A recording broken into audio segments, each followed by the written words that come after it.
el día de hoy vamos a seguir con Romanos 11. No, con Romanos 9. Vamos a partir del versículo 21. Recordemos que en la clase pasada terminamos en el versículo 20. Ahora seguimos con el versículo 21. Para que lo busquen en sus Biblias, para que lean conmigo la Reina Valera, obviamente. Romanos 9, del 21 al 24. Vamos a leer ahora. Vamos a llegar, si el tiempo quiere, al 26. Pero hasta el momento, del 21 al 24. Si lo tienen, dicen amén. Aleluya, gloria a Dios. Son tres, sí, tres gloria a Dios. No, que no falte ni uno más, ni uno menos. Amén. La versión Reina Valera dice así: ¿o no tiene potestad el alfarero sobre el barro para hacer de la misma masa un barro para honra y otro para deshonra? ¿Y qué si Dios, queriendo mostrar su ira y hacer notorio su poder, soportó con mucha paciencia los vasos de ira preparados para destrucción, y para hacer notorias las riquezas de su gloria, las mostró para con los vasos de misericordia que él preparó de antemano para gloria, a los cuales también ha llamado? Esto es, a nosotros, no solo de los judíos, sino también de los gentiles. Amén, esa pregunta, ¿no? Amén. Amén. Ya. Si ustedes leen atentamente el versículo 21, nos vamos a dar cuenta de algo muy importante. Que estamos retomando el tema principal de 19. Que es la elección. Que no sé si ustedes se acuerdan que en el versículo 19 abordamos esto, lo que significa ser elegido, lo que significa ser predestinado, quiénes son los elegidos, quiénes son los predestinados, quiénes tienen un propósito establecido, por qué Dios da propósito, por qué Dios elige. Eso lo hablamos atrás. Y ahora vuelve a tocar este tema, porque es importante, muy importante. Vuelve a hablar de este tema, pero también con lo que terminamos la clase pasada, que es esto de quiénes somos nosotros para cuestionar lo que Dios hace. ¿Se acuerdan de eso, no? Entonces, el versículo 21 aborda una pregunta muy similar al versículo 19. El versículo 19 dice así: ¿por qué pues sin culpa? ¿Por qué? ¿Quién ha resistido a su voluntad? Recordemos que este versículo está hablando del faraón, ¿te acuerdan? Está hablando de la excusa del judío con referencia al endurecimiento de corazón. ¿Se acuerdan que eso lo vimos en la clase pasada? En la clase pasada eso lo vimos nosotros y no se me grabó. Así que bueno. No pude ir más allá, pero no se grabó. Pero el tema es que este versículo 21 va de la mano con el versículo 19. Pero ahora va a hablar de algo un poco más profundo. Porque recordemos que en las cartas de Pablo, la gente cuando escribía, ellos abordaban los temas de a uno, de a poquito, y cada vez iban como viendo más. Incluso si lo hemos visto en todo Romano, partió así. Partió con con lo que era el pecado, sin explicar lo que era el pecado. Ejemplo, el Espíritu Santo lo nombró recién en el capítulo 7. Y entonces fue como desmenuzando de a poquito. Y ahora sigue siendo lo mismo, pero con referencia a la elección. Entonces, recordemos que los judíos, ellos tienen este conflicto de sentirse superiores a los gentiles o a la humanidad completa. Entonces, también es importante comprender de que nosotros le estamos hablando a un judío cristiano. No es a un judío al ortodoxo que anda por ahí ahora, sino habla a un judío cristiano. Entonces, estas personas tenían esta excusa de decir: ¿por qué tengo que yo someterme al hijo menor? O a la doctrina que del hijo menor, si Dios endureció mi corazón. No es mi culpa. Yo no puedo someterme e irme en contra de Dios. No es mi culpa que nosotros hayamos entregado a Jesucristo. Que era este conflicto, porque recordemos que nosotros también vimos este tema, que lo vamos a abordar un poquito más adelante, con referencia al endurecimiento de corazón todavía de los judíos, pero eso es otra cosa. Pero era la pregunta de ellos. Este era su cuestionamiento. ¿Por qué? ¿Por qué yo tengo que someterme? ¿Por qué me están diciendo que nosotros, por ejemplo, como hijo mayor, se rompió este pacto por Jesucristo? Si nosotros no lo matamos, y si lo matamos nosotros, o si pasó todo lo que tenía que pasar, ni siquiera fue mi culpa. Porque Dios endureció mi corazón. Y al endurecer mi corazón, yo no soy quien irme en contra de ellos. Entonces, este versículo 21 tiene que ver mucho con el versículo 19. Porque aquí también está hablando de un tema muy importante, que es la elección. Voy a poner esto grande porque... Ahí sí. Entonces, este versículo hace estas mismas preguntas, refiere exactamente a lo mismo, pero con otro aprendizaje.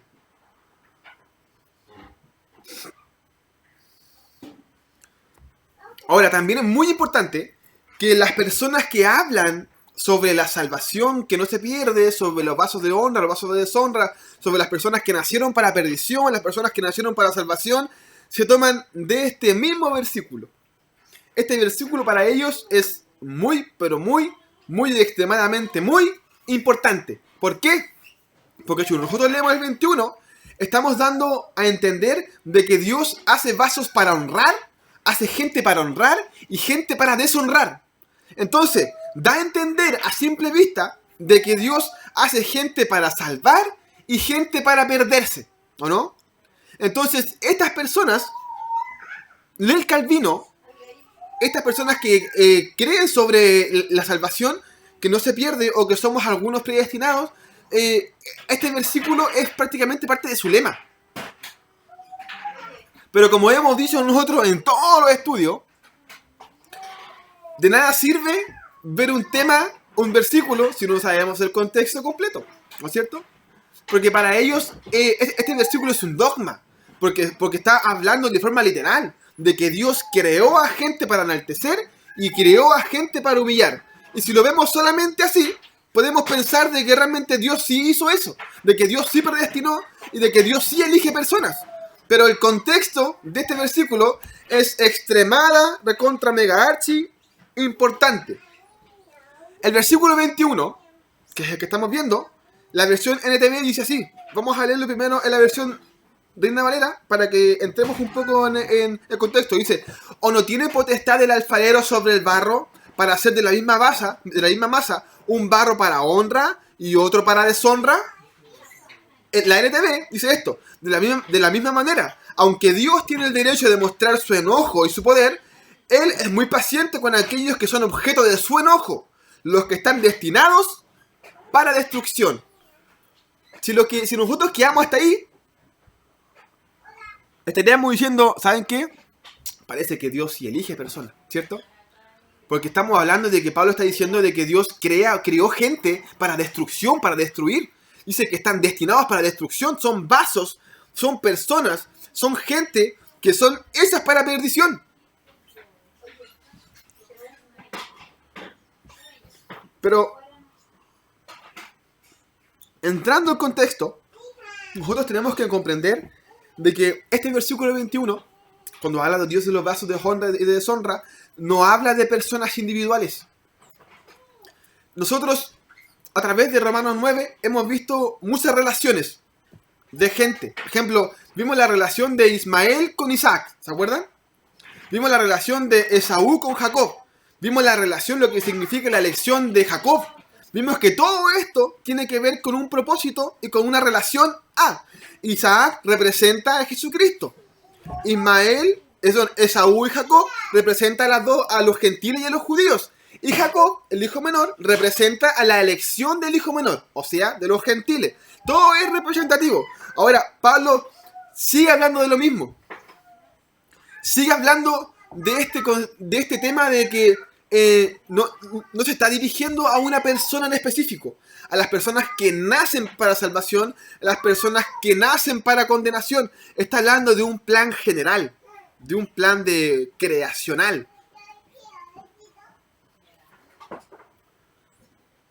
Entonces, es importante comprender esto. Ahora, nace esta pregunta calvina que dice, entonces, ¿por qué la Biblia dice que Dios creó personas para perdición y personas para salvación?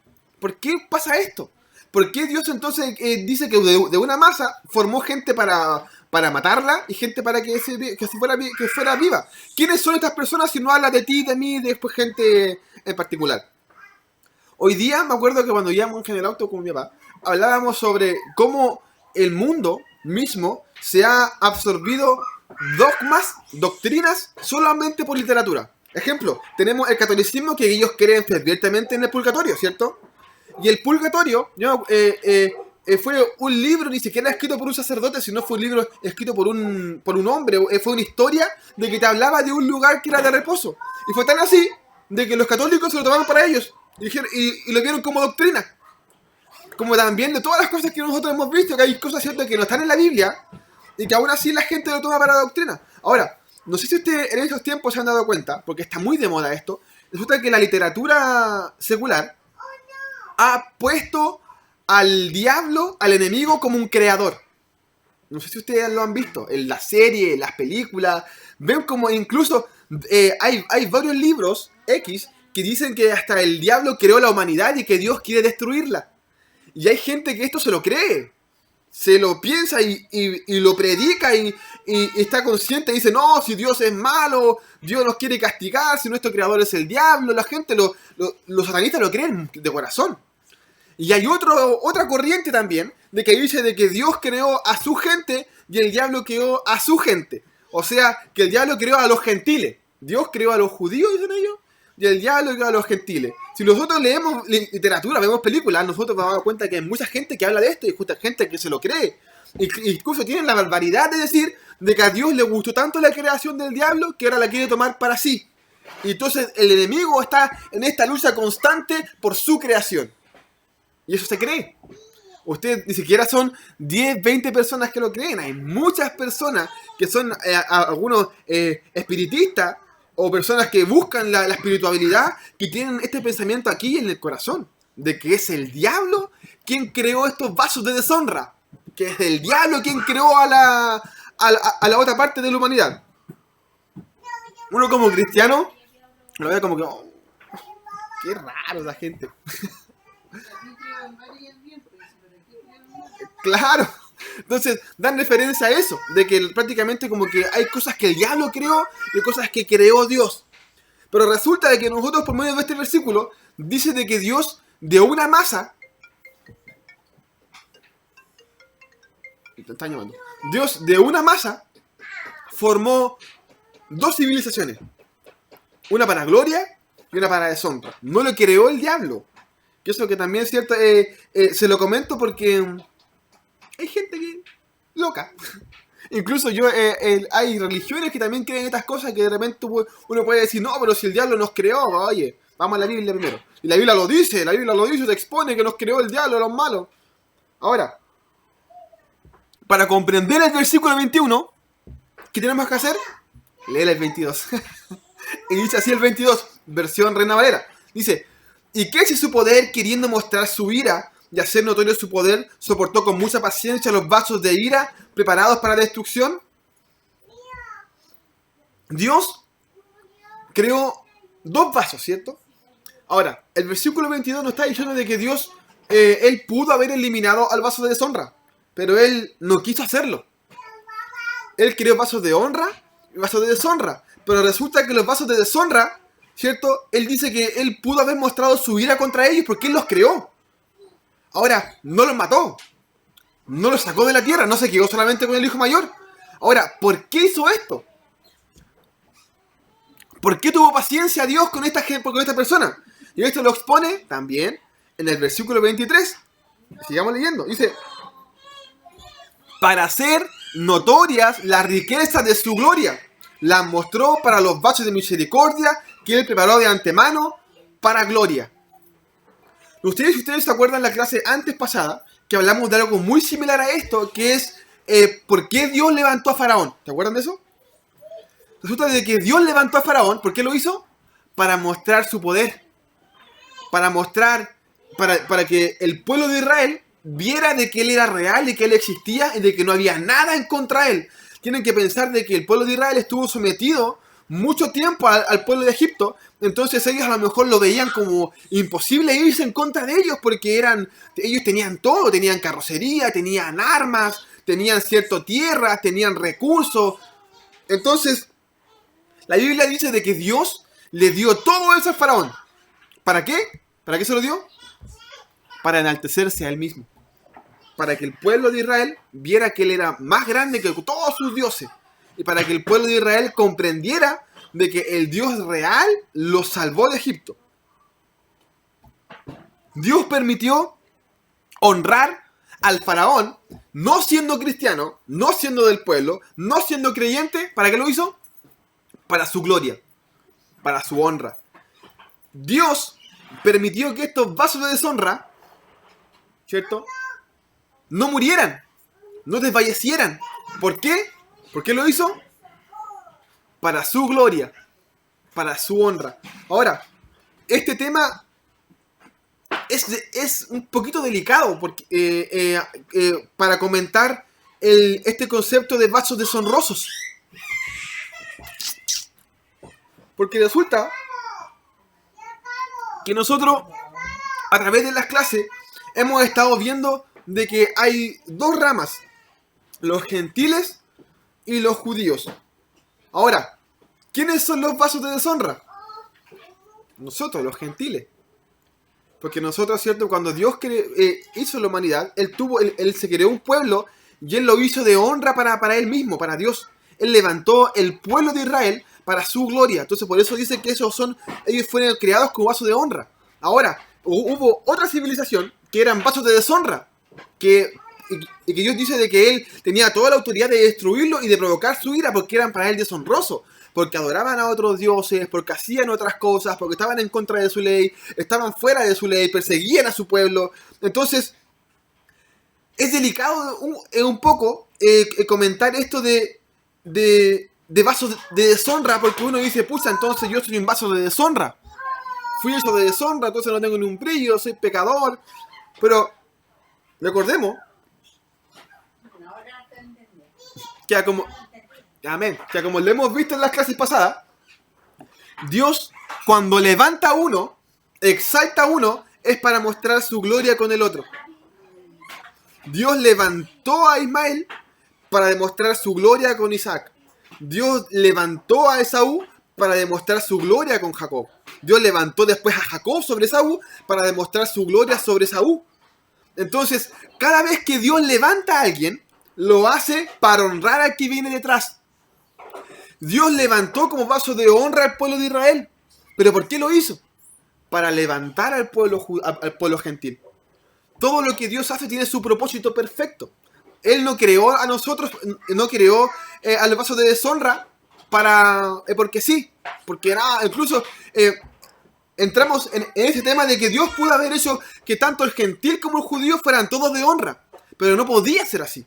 Porque Dios necesitaba elegir a alguien para hacer manifiesta su voluntad, para hacer manifiesta su gloria, para hacer manifiesto el sacrificio de Jesucristo y para hacer manifiesto también este entendimiento. De que nosotros, como lo vimos también anteriormente, Dios no podía enaltecer al hijo mayor que era Esaú, porque Jacob se tendría que humillar a él. Y esa no era la idea. La idea era que el hijo mayor se sometiera al hijo menor, porque recordemos que el hijo de Dios se iba a presentar a los judíos primero, ellos no lo iban a querer, y el plan perfecto iba a ser para los gentiles, para que ellos se salvaran. Y que a través de los gentiles, a los que ellos se les presentó, recién los judíos puedan aceptar este pacto. O sea, Dios tenía que elegir a alguien para que su propósito fuera perfecto. Dios tenía que elegir a un pueblo para que su propósito fuera perfecto. Dios tenía que honrar a alguien para que el que no tuviera honra fuera honrado. Amén, ¿se entiende, no?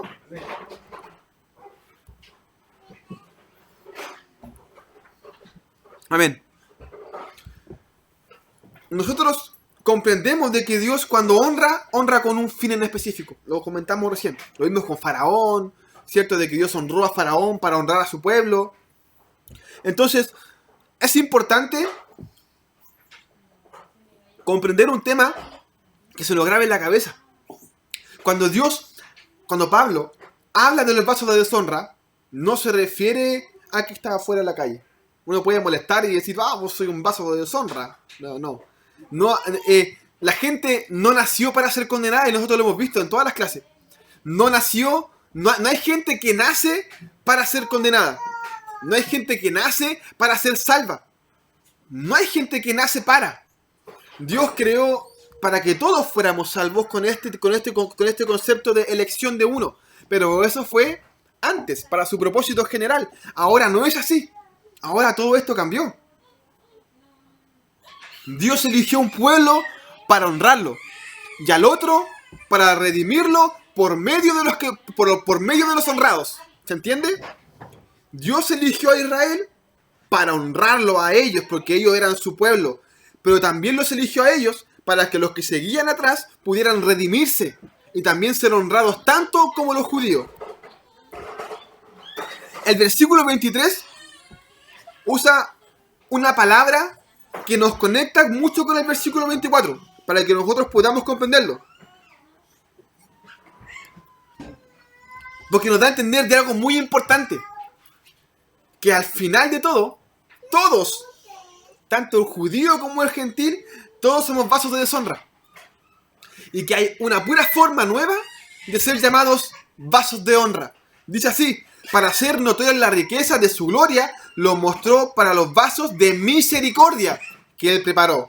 La versión NTV, que es el versículo 24, dice así: y nosotros estamos entre los que él eligió, ya sea del grupo de los judíos o de los gentiles. Versículo 23, veámoslo de nuevo, en la versión que leían ustedes, dice: para hacer notoria la riqueza de su gloria, hablando de la elección, ¿cierto? Que lo hizo para hacer notoria la riqueza de su gloria, la mostró para con vasos de misericordia que él preparó. Y nosotros estamos entre los que él eligió, entre el grupo de los judíos y el grupo de los gentiles. Es el vaso de misericordia que hace presente la gloria de Dios. Porque aquí está diciendo de que con el vaso de misericordia él mostró su gloria. No muestra su gloria ni al vaso de honra ni al vaso de deshonra. Él muestra su gloria al vaso de misericordia. Ahora, ¿cuál es la única forma que Dios tiene misericordia de nosotros? Por medio de Jesucristo. Por medio de la peña, por medio de la hendidura, como lo vimos, ¿cierto?, en la clase antes pasada. Entonces, la única forma que Dios hace notoria su gloria no es porque te honró o porque naciste humillado. Es porque tú pudiste ver a Jesucristo por medio de su misericordia. Entonces, si nosotros nos damos cuenta, si nosotros hemos puesto atención en todas las clases, la conclusión ha sido siempre la misma, ¿cierto? O sea, ¿cuál ha sido la conclusión siempre? Que somos todos iguales delante de Dios. Recordemos que Pablo quiere que el judío y el gentil entiendan de que ellos, por ser de honra, no son más que los otros que somos de deshonra. Porque para Dios, la única forma en la que su gloria es efectiva es en su misericordia, llamándonos a nosotros mismos vasos de misericordia.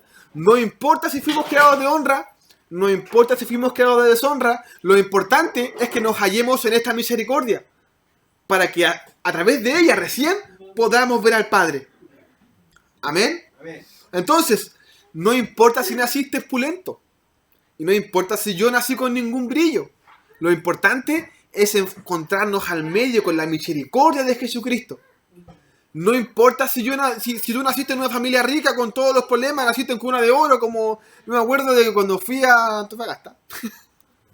no he hablado de Antofagasta, así que ahora sí. Cuando fui a Antofagasta, estaba con unos hermanos ahí que obviamente tenían todo testimonio en la cárcel, todo vivieron miles de cuestiones. Entonces de repente yo les comenté que yo era cristiano de chico. Entonces la hermana que es de la pastora me dice: entonces vos te morís en la cárcel, pues. Como que no hay vivido ni una cuestión, entonces te morí. Entonces, discriminan un poquito esto de nacer en el Evangelio. Quizás hay muchas personas que lo hacen. Me acuerdo que el hombre de allá me decía: vos sois fome. Cuando yo le decía, ¿te acuerdas? Cuando yo le decía de que yo nunca carreteé, nunca fumé, me casé bien, hice las cosas bien, me decía: vos sois fome, mo. Porque discriminan un poco este concepto de permanecer en Cristo. Pero aún así, si yo, y viceversa, de repente uno como cristiano, como nunca cayó, como nunca hizo cosas tan graves, uno también se siente con la autoridad de juzgar al ser que sí lo hizo. O con la autoridad de decir: mientras tú fumaste, yo me congregaba. Mientras tú carreteaste, yo leía la palabra. Entonces, este pensamiento altivo que tenía el judío es el mismo que tiene la gente al día de hoy. Y Dios dice, mira, así, tal cual. Si tú naciste en una cuna de oro o naciste en el Evangelio y perseveraste, bacán, honroso. Si tú naciste en la cárcel, tuviste problemas de chico o naciste bien pero robaste, fornicaste, adulteraste, ¿cierto? Qué triste por ti. Pero si se juntan los dos al medio de la misericordia, son los dos iguales. Tú que naciste bien, sin Cristo, igual te vas al infierno. Tú que hiciste mal, sin Cristo, también te vas al infierno. Lo importante es ser un vaso de misericordia. No importa si soy vaso de honra, no importa si soy vaso de deshonra, lo importante es estar aquí, a través de Jesucristo. Y esto nos ayuda a nosotros a entender también, a comprender, a dejar de una vez por todas de desvalorizar al que está al lado. Porque puede ser que tenga problemas más notorios que tú, o que tenga quizás 40 años en el Evangelio y tú veas que no ha cambiado nada, pero eso es de él. La gloria de él, si él está en Cristo, es la misma que la tuya.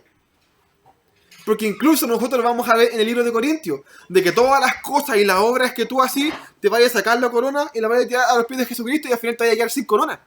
Entonces, ¿de qué sirve esta gloria? ¿De qué sirve esta prepotencia eclesiástica? ¿De qué sirve creerse autosuficiente? Si para Dios eso no es nada.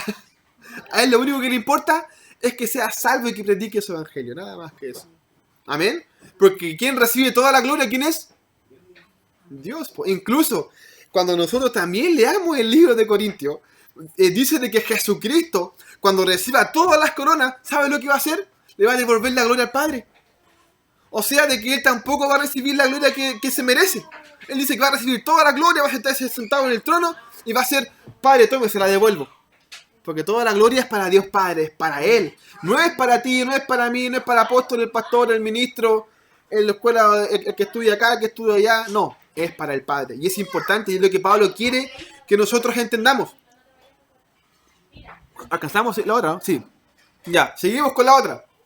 Ahora, del 25 al 26. Dice así también. Como también en Oseas dice, llamaré pueblo mío al que no era mi pueblo, y a la no amada, amada. Y en el lugar donde se les eligió, vosotros no sois pueblo mío, allí serán llamados hijos del Dios viviente. Esta palabra, este versículo, sale en Oseas 2:23. En contexto, el contexto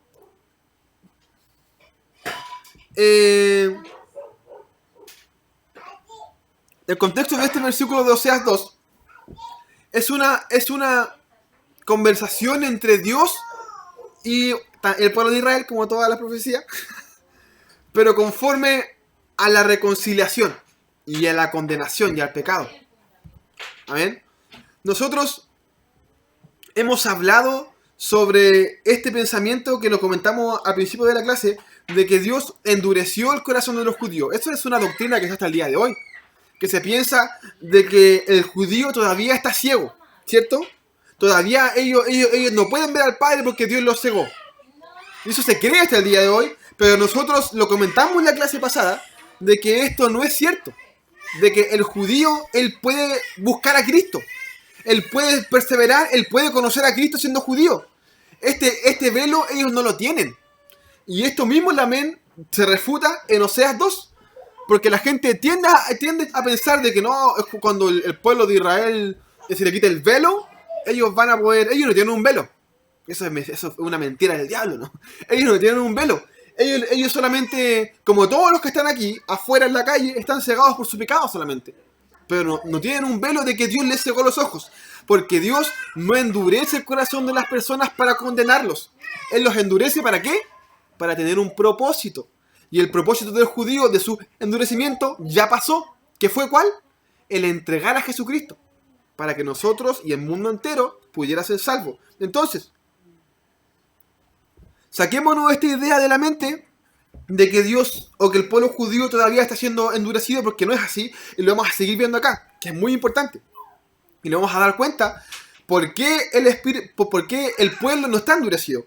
Ahora, para comprender esta conversación entre Dios y Oseas y el pueblo de Israel, tenemos que aclarar dos temas muy importantes, que son extremadamente importantes. Primero, y no es por desmerecer el Antiguo Testamento, ¿cierto? Porque el Antiguo Testamento nosotros vemos que es importante porque tiene historia, tiene los dogmas judíos, tiene los salmos que podemos nosotros sacar algunas cosas de allí con referencia a los tiempos de hoy, pero tenemos que entender de que el Antiguo Pacto, el Antiguo Testamento fue escrito para un pueblo, para los judíos, no es para nosotros. Nosotros, por ejemplo, tenemos este nuevo pacto, nos sirve a nosotros, sí, es muy importante porque tiene las profecías, tiene ciertos los proverbios, pero aún así, si ustedes leen los proverbios de Eclesiastés, están muy referenciados a su costumbre y a su tiempo, y a su pueblo.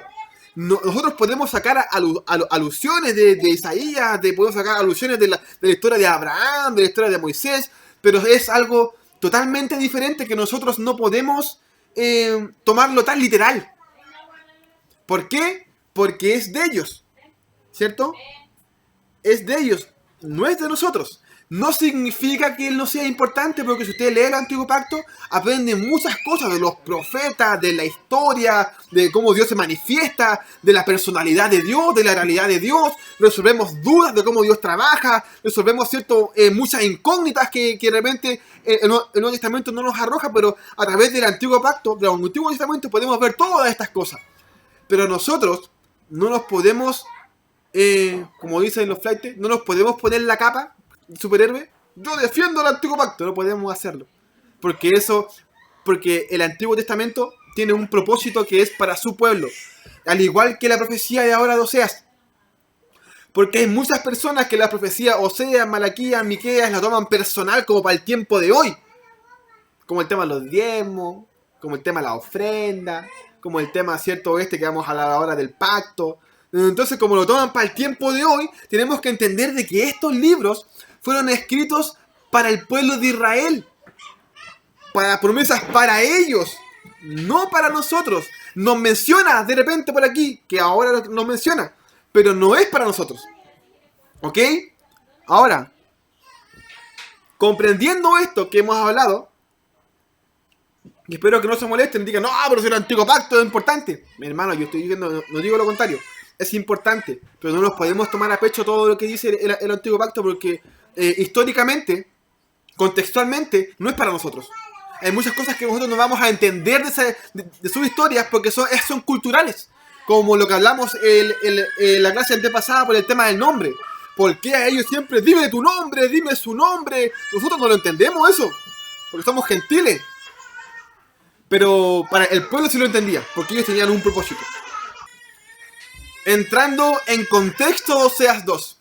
Oseas 2 es un libro profético, Oseas en sí en general, es muy lindo para el pueblo de Israel, pero también es muy triste. Esta historia parte en la comparación, para los que no han leído o para los que no se han recordado, ¿cierto? Parte en la comparación de Israel con una mujer. La compara con una mujer y Dios se compara con un hombre, con una esposa, ¿cierto? Así parte todo Oseas, con referencia a eso. Entonces, resulta de que Dios compara a Israel con una prostituta. ¿Por qué la compara con una prostituta? Y dicen palabras muy fuertes en ese versículo, porque imagínense, compara a una mujer que teniendo su esposo va a seducir a otros hombres. Dice de forma grotesca, para dice la palabra, dice que lo seduce de forma grotesca y tan así, su forma de seducirla es tan grotesca que se embaraza de ellos.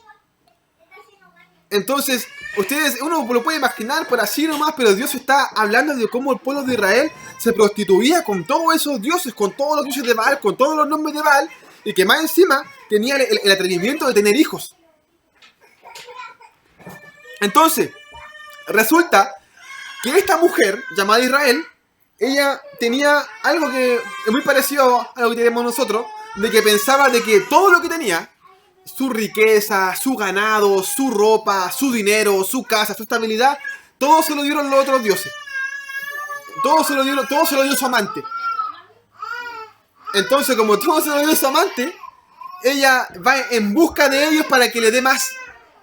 Eso es lo que está hablando Oseas 2 en contexto. O sea, una mujer que no sabía lo que, por ejemplo, que pensaba de que todo lo que tenía era de su amante y tenía el descaro de seducirlos y de hacer cosas obscenas con ellos y no solamente era ellos los que la buscaban, sino era ella la que se los ofrecía, que es lo que está diciendo aquí Oseas. Esta mujer se les ofrecía y decía que posaba a los hombres en sus pechos y hacía cosas horrorosas, grotescas para Dios. Imagínense el tipo de mujer que era. Imagínense cómo está comparando Dios a Israel. Entonces, parte diciendo este tema y le dice de que Dios le va a dar vuelta a la espalda a ella. Y va a provocar de que todos sus amantes la olviden para que vuelva. Y cuando vuelva, no la va a tomar en cuenta. Y pasa. Resulta de que ella sigue buscando a su esposo con esta como prostituta, sigue haciendo las cosas, mostrando su cuerpo, sigue queriendo acostarse con ellos y sus amantes no la quieren más. La aborrecen. Entonces ella se ve sucia, se ve sola, se ve sin tierra, se ve sin ropa. Y ella en la historia dice, aquí mismo no sé, usted la de más adelante dice, voy a volver con mi esposo porque él me tenía súper bien. Dice esta, así textual, dice esta mujer. Entonces resulta de que él cuando quiere decir esto, Dios no la toma en cuenta. Él le dice que le pone un cerco para que ella no pase hacia donde él. Y que le pone unos matorrales para que crezcan bien alto para que ella no escale. Para que ella no se acerque. Para que ella entienda lo que hizo mal. Entonces resulta de que después que pasa esta historia, Dios la perdona. Dios la toma de nuevo, dice que la viste, le da todo lo que perdió. Dice que le manda lluvia para que crezca su viñedo, dice que le manda esto para que tenga ropa, dice que le da esto para que tenga esto otro, y dice de que la va a amar tanto, que va a olvidar sus amantes. Incluso que no se va a recordar ni de sus nombres, dice la palabra. Dice que va a estar tanto con ella, que le va a dar tanto lo que necesita, de que ya su mente ni siquiera se va a acordar de su amante, de ninguno de los que tenía, de todo lo que él le va a dar. Qué lindo suena, ¿cierto? Ahora, dice, y cuando haga esto, cuando le dé este amor, cuando lo reconcilie, dice de que van a nacer una nueva generación de israelitas. Dice la palabra, dice, y de este amor que Dios tuvo a Israel, Dios mirará a los que no amaba. Y mirando a los que no ama, se van a juntar con su pueblo y entre todos juntos van a alabar a Dios. Leamos el versículo por si no me creen. En la versión NTV dice, en este tiempo yo sembraré una cosecha de israelitas y los haré crecer para mí. Demostraré amor a los que antes llamé no amados, y a los que llamé no son mi pueblo, yo diré ahora son mi pueblo. Y ellos responderán, tú eres nuestro Dios. Oseas 2 es para los judíos. Es para Israel. Resulta de que, mami, vaya para allá, después lo vemos. Sí, después lo vemos. Resulta de que el amor que Dios nos muestra a nosotros, a los gentiles, nació del amor que Dios le demostró a Israel. No nos eligió tampoco a nosotros por ser lindos. Dios sigue amando a su pueblo. Dios sigue mirando a su pueblo.